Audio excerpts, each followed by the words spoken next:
ابنك بيزعق، بنتك كل يوم بمزاج شكل، تفتكر دي قلة أدب ولا دي في حاجة أعمق بكتير؟ المراهقة مش بس سن صعب، دي مرحلة انتقال من الطفولة للنضج. المراهق بيكون في صراع داخلي رهيب، ساعة بيتصرف زي الطفل وساعة تانية بيحاول يقلد الكبار، والنتيجة تقلبات عصبية، انفعالات، وكل ده مش مفهوم ليه.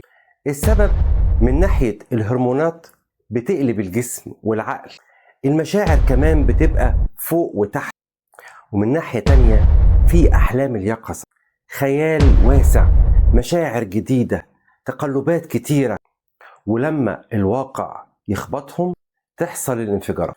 الحل مش نصايح فاضية ولا أوامر، هم محتاجين حد يفهمهم ويشرح لهم إيه اللي بيحصل في جسمهم ونفسيتهم.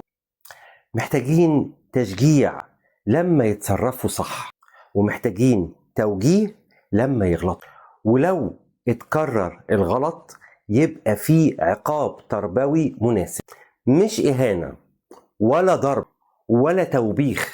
فاكرين إن المفاجآت في تغير الجسم والمشاعر دي حاجة بتفرح المراهق؟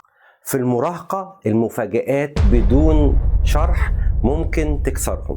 لو بتحب ابنك أو بنتك اقف جنبه مش قصاده، وابدأ من دلوقتي. افهم المراهقة بدل ما تحكم عليها. شارك الريل ده مع كل أب وأم، واعمل لايك لو حاسس إننا محتاجين نربي بالوعي مش بالعصبية.